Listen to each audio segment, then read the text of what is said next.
This is our headline sponsor session. However, before they come online, we'll play some other videos, from our sponsors and partners on this on today's event, and then we will have our headline sponsors take over their session.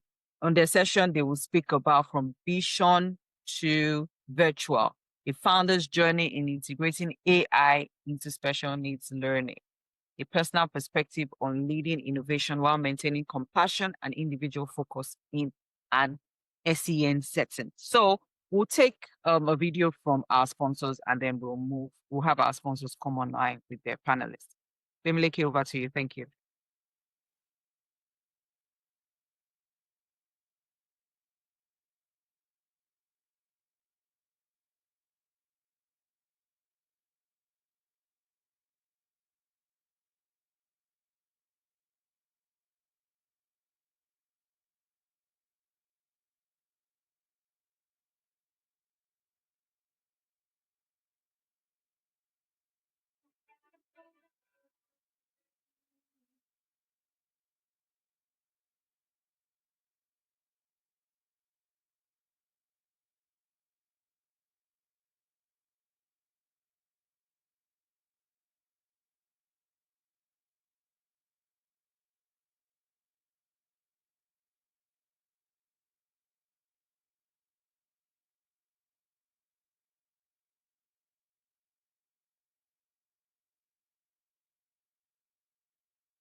It's an amazing video that we've shared of our facilities, which are two facilities currently that are fully functional. One of them is in Greenwich, and the other one is in Lewisham. As the journey has mentioned earlier, we are parents of special needs children, and a couple of years ago we started looking for more for our children. We know they could do more. We know they could be more. I started my journey all the way in Nigeria, actually. And when my daughter was first identified, not diagnosed with SEN, she was identified with SEN in school. I got a call from her class teacher, and there were concerns about a few things. And we started going through that journey. And at some points, we needed to make our way back to England. And where I started looking for help for Audrey, I thought it was going to be better. I'll get better services, better resources, better schools. But the journey didn't go that way, and I'm sure a lot of people that have special needs children on this platform would understand how difficult it is to get a school placement for your child, and then finding things like respite services or even an after school club that is suitable for your child. We started looking for that. I think at that point in time, my paths crossed with Fred. Fred will share some sites on his journey as well, before we got to the point of building our own schools from scratch, by the way. We started with an early years setting, just looking at early diagnosis, supporting children quite early, and seeing how we can sort of bridge the gap to services for children that initially don't have an EHCP. EHCP is a education healthcare plan that helps with a combined both health and education for children with additional needs to help them identify which services they should be getting whilst in an education placement or maybe being supported by social services. Our early years started, I think, about 5 years ago, Fred, if I'm correct. Yeah, that's right. And we partnered with the Greenwich Council early years services. It was very, very helpful, helping us to be able to identify our niche, what we wanted to do. We wanted our provision to be focused on supporting children with additional needs. One of our motto is to leave no child behind. So regardless of the need of any child that come to our setting, we do our best to avoid exclusion, because we found ourselves in those situations and we're trying to create a space where children are not excluded from education. LES started, partnered with Greenwich LES Services. We had our send audits, and then we started our journey. Our passion as parents with additional needs children sort of drive the quality of service that we wanted to have. We wanted to have a high quality service and be able to provide every need that is identified in an EHCP. And sometimes some information could be missed out in an EHCP. So we wanted to also create a support platform for parents to be able to identify those missing links within the EHCP. We get the right speech and language report, educational psychologists, and be able to help the parents navigating how we can do an annual review and then have those additions added to the EHCP so the child is supported adequately. So the LES became quite successful, and we decided we wanted to do more. But my background was in information technology. And I kept thinking there has to be something that could help children to be more and do more with regards to technology. A lot of children with special needs spend a significant amount of time on their iPads. And we know we have things like widgets, we have things like platforms like Twinkle, but we didn't have at the time a platform that was able to, an MIS system, which is a school management information system, to be able to identify things like behavior support and use those behavior to support the child on a daily basis in school. So whilst our LES became successful, we started gathering information we use systems like Arbor to see as our MIS system, but there was quite a lot still missing. You can upload an EHCP, but to be able to get sort of antecedent for behavior and be able to know what to do next when a behavior that challenge happens, or how to mitigate that before the behavior itself happens, we were missing that. So we decided to build our own, and we started sort of piecing together, okay, the child is picked up from transport. By the way, we also own a specialist transport service that runs in Greenwich, Lewisham, Bexley, and we have students coming all the way from Kent. So we're sort of expanding our transport services. That's a different company, but it's a specialist service, a specialist transport service. So we started by looking at how much information we can capture from transport that can tell us what would happen when the child gets to school. So we have started a team of, I think currently, Fred, I believe we have 2 people in IT, or 2 or 3 people. Yeah. So we call that team the innovative team. They have come together to be able to pull together a simple software initially to help us manage gather information with regards to behavior on en route to school. And we are finding out that those information that we're gathering is sort of also feeding into the day of the child would be like in class. So we made our system intelligent enough. This is a bespoke system that is built in-house, which we are demoing within our school. And hopefully next year we're taking to Global Disability Summits to show a few more people and look for partnership. And that is changing how we report incidents within the transport. And a class teacher could look at the incident that have happened on transport and be able to prepare for the child before they arrive at school to say, you know what, this child is coming to school dysregulated. We need to get them straight into the sensory room, or we need to get them straight into the garden and be able to support them. But these are things that we're missing before we started to incorporate technology into learning, especially AI.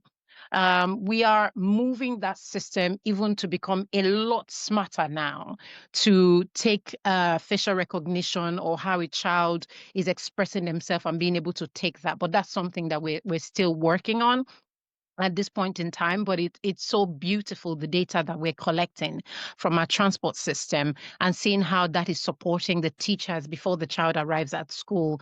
And we want to do more. So a lot of that is in the works at the moment, and we're sort of expanding that. But I'll let Fred talk a little bit more again from his perspective, from a cerebral palsy side of things, and how he sort of journeyed tools that are required, technology required, and how we sort of merged the work that we currently do to where we are at this point in time.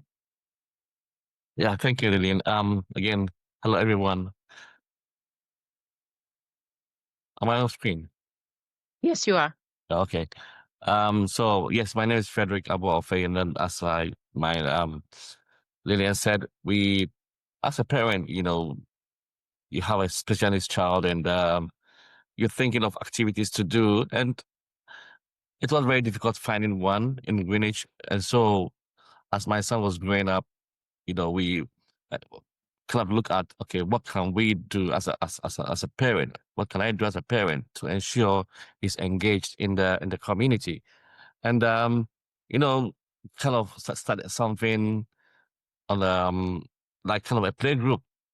And then eventually, I met Lily, and then we kind of came together and to start the school.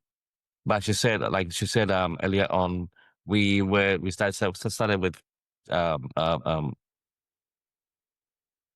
nursery, and then we grew up, I mean, up to where we are now. But as a parent, I mean, of a child with cerebral palsy and has having mobility issues and also kind of learning disability, I mean, he's kind of grown up to be a man of his own. He's 21 now.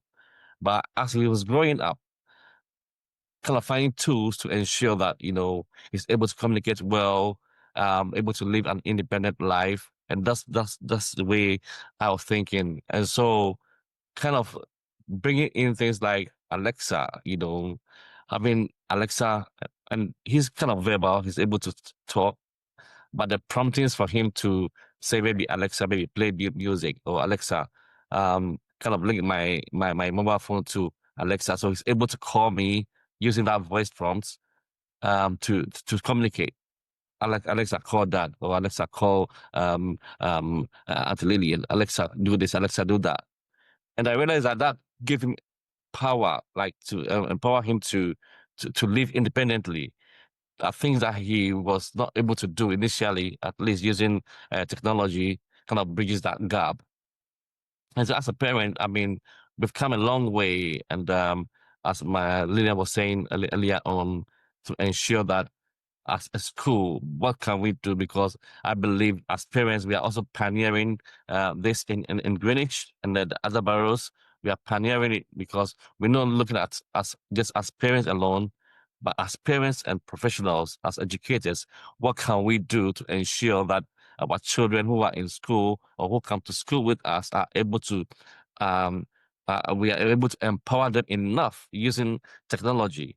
And thank God, like, we are in a place where, as Lillian said, I mean, she's coming from a background having information technology, so she's kind of spearheading all this in our school. So the future for us is very good, is very bright for the children, our own children. I have two children, one a girl with ASD, and then one with cerebral palsy. And as parents, we looking at, okay, what can we do best for our children? And we are transferring the same into the professional world to the children in our schools to ensure that they are able to engage and be involved in the community. Yeah, over to you, Lily. And recently, our school in Greenwich got named IQM Center of Excellence because we're also pioneering inclusivity. We are doing everything possible to be able to empower children with additional needs, and technology plays a significant role in that. And last year, when we had the Global Disability Summit, we saw quite a lot of, tools that we're sort of looking at partnership opportunity with to bring into our school. But again, I must say there is a huge gap currently with regards to assistive technology supporting children with additional needs. And what we cannot find out there, we are building. As much as we started with 2 people within our IT innovative department, we are growing that number. We are in conversation with a couple of universities to look at partnership of developing some additional solution that can support children that are visually impaired, sort of a prompt opportunity for them to live an independent life.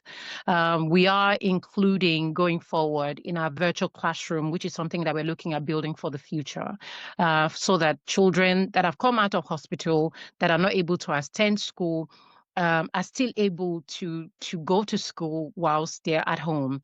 All our classroom currently are all smart classrooms. We're infusing that into virtual school shortly, so students can be at home whilst they're not able to attend school, but be able to attend their classes effortlessly. We are also currently looking at partnering care and infuse it with education, where your usual support worker would also be a learning support worker that assists children in accomplishing their educational needs. We understand that, for children with additional need, consistency is key. It may take a child that is neurotypical a couple of months to learn something, and it could take a child with special needs a year to be able to do that. All of our classrooms and all of our SLA, which is our learning support worker, are all equipped with iPads. Again, another thing we've found out is using things like CPOMs to report incidents timely. We're able to build a story that supports the school on how to manage effectively behavior that challenge and looking at areas of additional support for children. We are also uploading our behavior strategies into a new system, which would be able to tell a brand new person that comes into the school that looks at the file of that child is able to see consistency in behavior management strategy, and how to be able to mitigate situations before they happen. We know that the future is AI. We know that this is something that is going to be significantly helpful for children with additional needs. Whether we're talking about ASD, we're talking about cerebral palsy, we're talking about children that are visually impaired, regardless of where on the spectrum these children would be on, we as a school, we are very open to more opportunities to look at what we can do.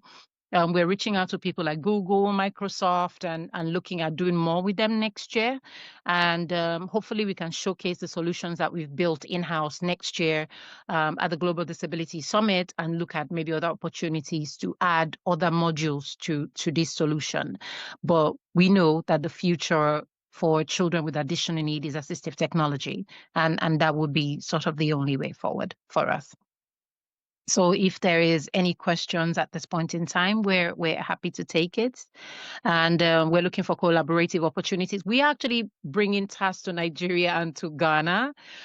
We are in conversation and looking at suitable location that would be able to cater for both medical and educational needs of the children that we're going to be supporting. We know there are a few things on ground in Nigeria as well. We're looking at supporting those things that are on ground and seeing how we can expand on that. Yeah. So I'll hand this over back to the moderator. If there's any questions, we're more than happy to take them. Princess, thank you very much. We would like to share so much more of what we do. Our website is www.thetaskcenter.co.uk.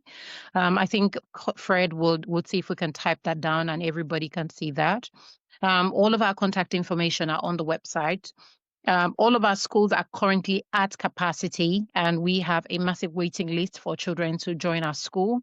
We are also starting up a new school in Brentwood, which is a residential school where children can come from anywhere in the world, and they're able to stay there as well as go to school there. But this is a school that is specialized for children with additional needs. Within all our schools, we currently have medical facilities, so we're able to have a pediatric nurse support the children and sort of move on. Our ages are from 2 to 25. So we have a nursery, a primary, a secondary, post-16 and post-19. So we go all the way through school. I think the EHCP goes all the way to 25. So we completely cover the entire lifespan of the EHCP. And we have to do exceptionally well. As you can see, we are Black and ethnic minority team. Even though we have a staff strength of over 300 people that cut across the entire world. So we have staff from, British staff, we have staff from India, different places, different location, being able to support the children that we work with. We're an inclusive school. We are also looking at franchising opportunities at the moment as well, because we've had quite a significant amount of people reach out to us to be able to bridge the gap in different countries. So we are in quite a number of conversations. But our schools are currently at capacity, and we have a waiting list. So if anyone have any questions, we're happy to take it. You can email us, and we're more than happy to respond and look at, you know, whatever you might need for us to support with. We also have another project called Sent. I'll let Fred talk a little bit about Sent and what Sent does. And Sent is majorly for Nigeria and Ghana at the moment. And he can talk a little bit about what we can do to support people or NGOs running or supporting special needs children within these two countries and what we can do to support you. Well, thank you. So basically the SENT project is again, it's an NGO, so that that supports children and or families with special needs in the community to be integrated or to be included in everyday life. So SENT basically is coming in to support existing, if there are schools or communities, to ensure that we are or the children are able to be included in everyday life. So whether it's being education or the education being social, we want to be SENT is for that purpose. So basically, SENT is just coming in and also looking at religious, maybe churches, mosque, being Muslim or being whatever religion. How do we ensure that the children are included in everyday life of church life, or whether it's or whatever religion that is, so that they feel included, our children feel included in the community. So that's just a shot of what SEND does. Yeah. And again, we are also looking at supporting with resources and tools. For some schools in Nigeria, we could offer some things like training. Identifying SEND. We were in Nigeria a couple of months ago, and we went to a couple of schools, and we realized that looking at having them fill out a SEND audit form, and we realized that there's a significant gap from what they're doing and what good practice looks like. And we want to be able to support people to take the SEND audit. After taking the SEND audit, we're able to offer staff within those schools training and look at the right resources. A lot of the children that are in mainstream school in Nigeria currently are not being supported according to their needs. They just wake up every morning and go to school, and nothing happens after that. They have a support worker that runs around with them, but that child needs are not being met. First of all, I think they're not able to identify the need, because you cannot support a child that you don't know what their needs are. I think, again, supporting schools with diagnostics tools to help them to be able to identify, say, for instance, like a baseline assessment on academically where they are. So you don't just try to force them to learn where you want them to learn, but you look at their capacity of learning, and you sort of tailor make the curriculum to be able to be suitable for each child. When it comes to SEND, not one size fits all. So we are also developing an SEND audit tool, which is going to be, again, AI based, that schools in Africa can enter, fill out a questionnaire. It's almost 20 pages. And this would help us to understand what level of supports that the school require, maybe training, resources, sensory room, behavior support management, baseline assessment tools, bespoke curriculum support. Regardless of where they are, we're able to support. But SENT is bringing that to both Nigeria and Ghana. And we will pick up our emails. As you're aware, today we're running our respite services, but we'll pick up our emails on Monday. We have a proprietress who is not able to attend today because she's poorly. She would be responding to people. We also have Jo Kashrati. She is a lead coordinator. She's looking after the project in Africa. Again, she will be responding to people and seeing how we can collaborate, support schools within Africa. I've seen someone posted with regards to schools in Abuja. That's also something that we're looking at doing. We've identified 2 locations for tasks, one in Lagos and one in Abuja, but we are still making decisions on where the first school in Nigeria is going to be. But we know the first school in Ghana is going to be in Accra. Both schools are going to be boarding schools to support both boarding and day services as well. But we would share additional information on that journey soon. Any more questions from? If there are any more questions, we're happy to take them. Thank you so much. As in, I am totally blown away with the level of work you guys have done. It's quite impressive. And, it just delights my heart to know that some, people have taken the initiative and are doing what needs to be done. And technology is now being the, support and making it easier to achieve this thing. So thank you so much for what you've shared. We are very, we're so happy with all our participants. There have been questions and people are, clapping and all that because I'm sure, we all can identify and are very grateful for the work you're doing at us. So there'll be a poll coming up shortly. Sorry, can we Please engage. Yes. There are actually 2 questions that are open from Q&A. All right. Yes. Okay. Please share it with Okay, so let me quickly 2 questions. How can we get the send audits? And there is the inequality of access to tech tools, which was highlighted by Laura, is a real problem. Kindly share if you have access to rebates. Why did that question go away?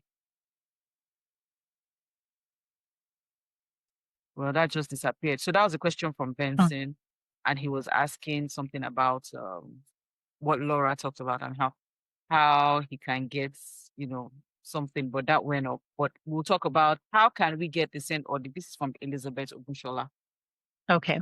Does Elizabeth run or own a school in Lagos or Nigeria? Now, the send audit is something that we administer. We would, there's either an electronic opportunity to do that. It's a very robust document that asks questions about the amount of children with additional needs within the school, what the school facilities have. Does the school have things like ramp? If you have a wheelchair user, it covers the entire aspect of send within the school. We can send it electronically, but it has to be sent back to us. And then a professional, an educational psychologist goes through the document that you shared with us. And we're able to then go back and say, your school is operating at 10% or 20%. And then we send a report back to you stating the areas that we think needs to be worked on and, things that will be of priority, high risk, medium risk. And then we walk through with you on what to do and how to go about it. So if they send an email, then we are able to send that electronically back to them. Okay. Can you share the email address in the chat so that it's like at the bottom, Yes. and then it's easier for people to pick up. We will still share the speakers' resources after the event to those that registered for this. There's also another question here from Ini Umo. Identifying the need of a child is very critical. I would like to engage with SEND in order to help my 7-year-old that has serious attention deficiency, shows signs of deviance, and seems not to understand what he reads, but yet he's very smart. Ini, I would just say, pick up the email address, send this question, and I'm sure the team would address it, for you because, it's particular to you and they'll be able to give you available resources and where to go from here. So the email address has been put back in the room. Lillian has shared her email address. So if you can pick that up and then send your questions to them directly. And Lillian, can you share it to everybody because it's currently just shared to hosts and panelists? Okay. So Share Fred, your if you can email kindly address repost. to Okay. everyone. Yes, it's there. And yes. Thank you.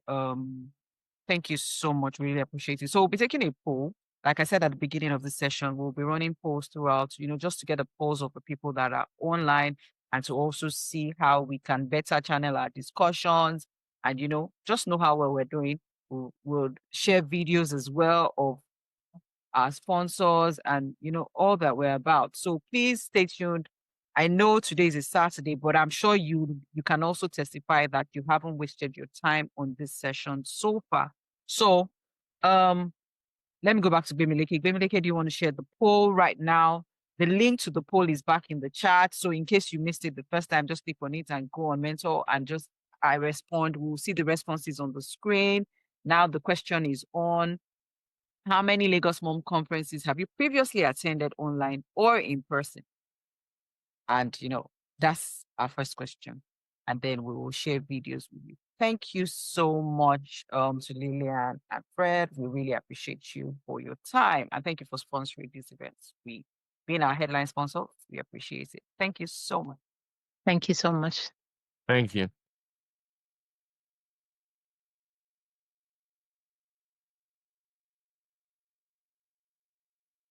Okay, I'm sure we can see the voting is going on. Yeah, Yeti. You want to say something?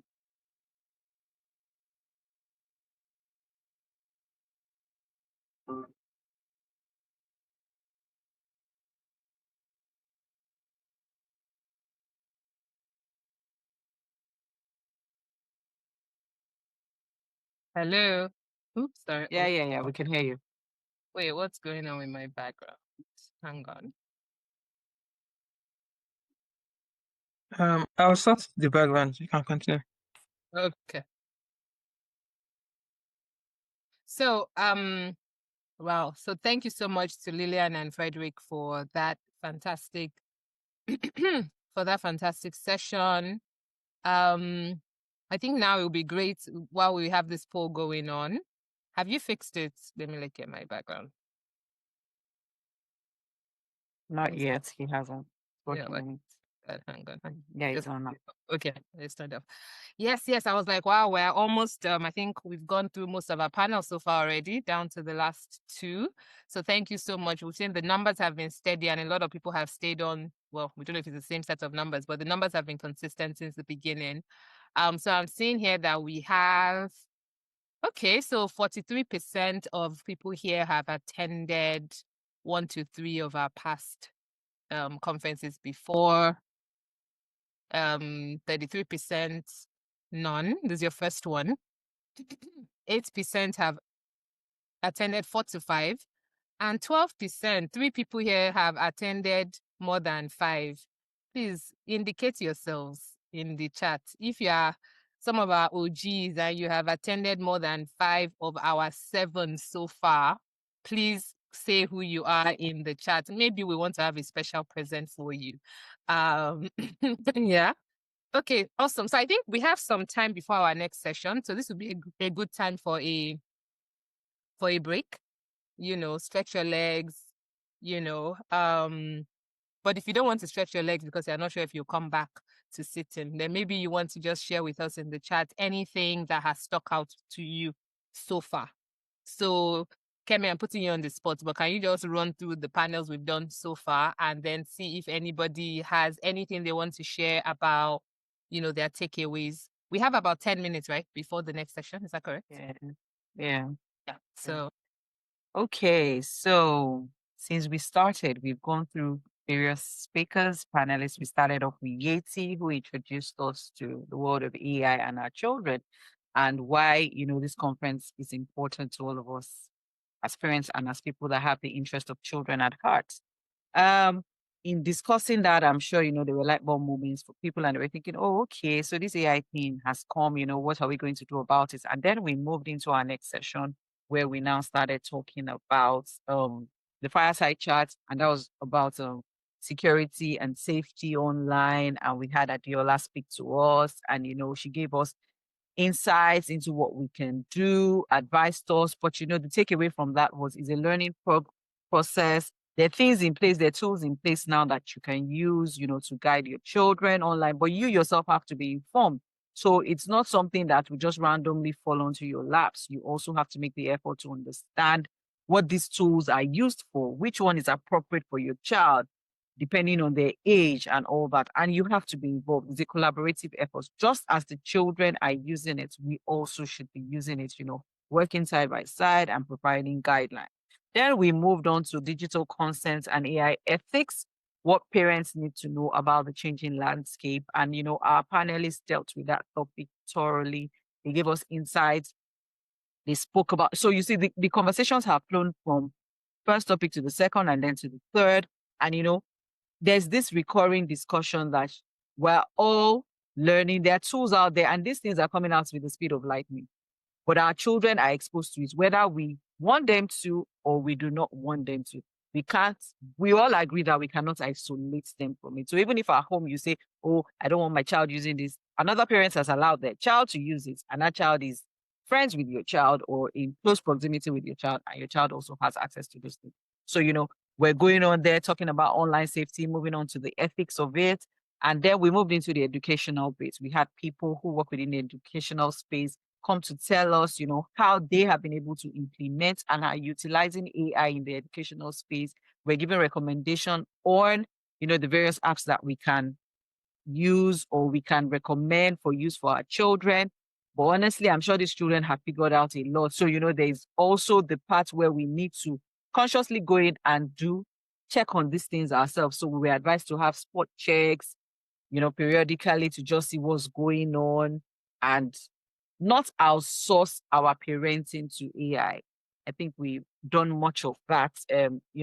We've heard that recurring in every conversation that has come up.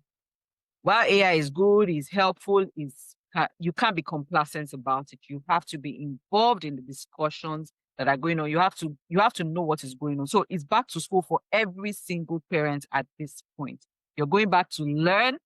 You don't even know anything about it. So there is not an issue of, oh, I learned it when I was in the university or whatever. We're all just learning. So it's a work in progress. And it's conferences like this that brings to fore and bear the conversations, topics that we should be thinking about. I'm sure there are some things your mind never averted to until you came on this conference and you heard, and you're like, okay, so this is really a thing. I should look into this or I should look into that. So it helps with having conferences like this. And by the time we're leaving, even though we won't become AI specialists, we will be more informed than we were when we woke up this morning. So kudos to everybody that has logged in. Kudos to everybody that is on YouTube watching live. We're going progressively with this and we're moving on the conversation. Now we've also heard from, the task group, and they told us what they're doing with technology and children with special needs. And, this is also a very important point to us as parents, not just to parents that even have kids with special needs, but all of us collectively, because we are raising the children in an e-world. We are running both a virtual and a physical world side by side. And we want to make sure that the world we leave behind, at least they can live in it and it won't be destructive to even themselves. So I'm glad, to have heard it. I was blown away with the session on task, and it was really helpful to know that, people are actually taking the initiative. So we're not waiting for multinationals to take the initiative to do what we need to do. Parents are taking the initiative, stepping in and trying to bridge the gap, and saying, what can I do as a parent to ensure that all that my child will need to thrive in this world, all that the children around me will need to thrive in this world is, available. You can't do everything, but at least, you are present enough and you know what is going on. We're not oblivious and we're not acting ignorantly. So that's the much we've done so far. We're moving on to our next topic soon, which would touch on screen time, mental health. And then we're talking to our young ones finally to bridge the gap, tell us from their point of view what we as the adults should be looking out for, considering. I don't know what their topic is about, honestly, but I'm just guessing, and I know that with the way the Gen Zs now, operates, they have some kind of, I admire their thinking anyway, because they say things that honestly, I would never have said at their age. Everything I think about would have died in my head. But it's good to know that, there's the opportunity for them to speak. We can learn from them and we can take away from them, after this session. So that's where we are. So we have just 2 more sessions and then we will wrap up for the day. But while we're at it, please leave your feedback, leave your comments, interact with our polls, and just tell us, what you've learned, what you want. There might be a topic you want to bring up that we can all start arguing about so that we would begin to have these conversations going forward. So please interact with our polls, interact with the panelists, ask your questions. The chat is there, the Q&A is there. And send us emails after this as well if you feel like you want to take the conversation offline. So thank you very much.